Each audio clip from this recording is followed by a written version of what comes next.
So earlier we have discussed about the electric field intensity due to a charged circular disk. It is uniformly distributed with a surface charge density rho s, and we have considered an annular ring. Its radius is r radius from the center of the disk, and its thickness is dr. Dr is very small. It is very close to 0. The radius of the ring is r, and a point P is considered. It is lies along the axis of the disk, and we found out the electric field intensity at point P due to this disk, and its expression is rho s 2 epsilon 1 minus cos alpha. And here we are going to find out what is the electric potential when a point charge q, it is moving from the point P to the surface of this disk. At the point P, it is exactly d distance from the surface of the annular ring. Now if I bring it close to this, the surface peripherance of this ring, the distance becomes 0. Here you can see this. So that means I am moving a point charge from P to the surface. That means its distance is changing from d to 0. Now let us connect with our earlier findings on what is the electric potential and what is the work done.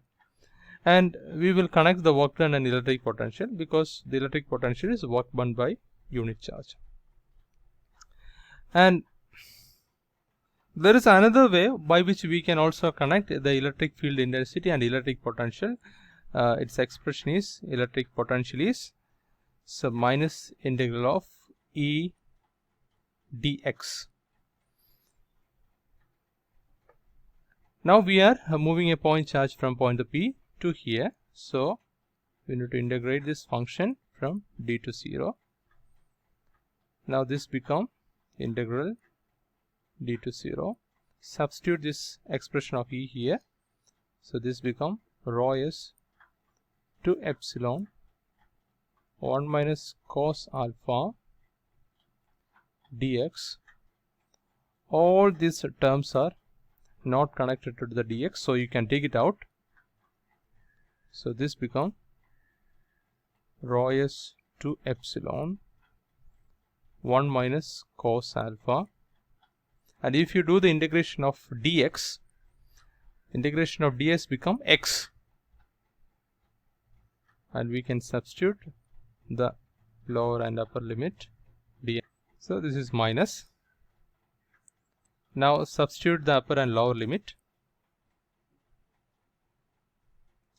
This become rho s 2 epsilon. So there is a minus 1 minus cos alpha. The upper limit is 0 minus d. So 0 minus d is minus d.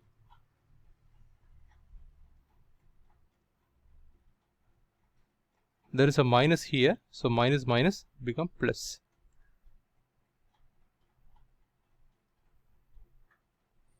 Now look at this triangle. Let us select this is theta, and let us take, instead of theta, it is an alpha. So if this is an alpha,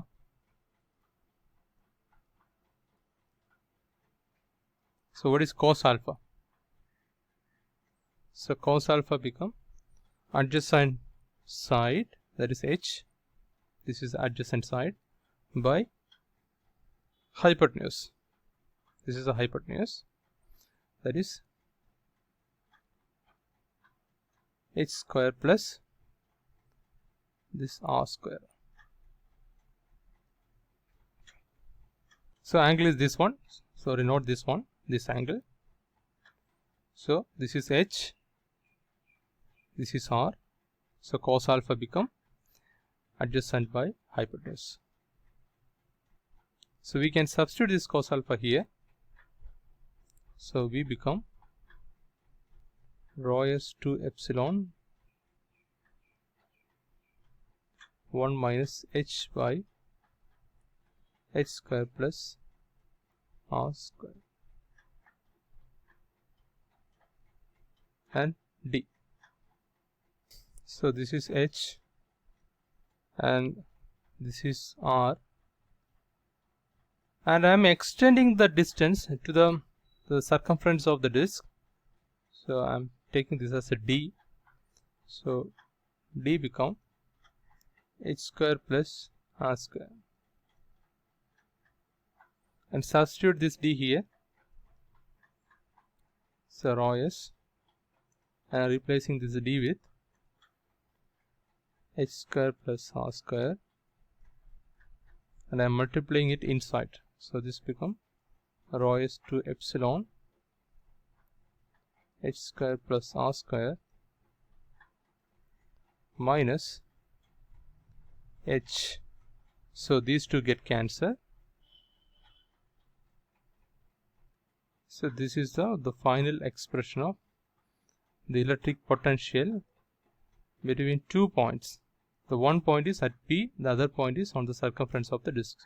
So when you are moving a unit point charge from the point P to the circumference of the disk, that is this point. So if you measure the electric potential between these 2 points, so this is the expression.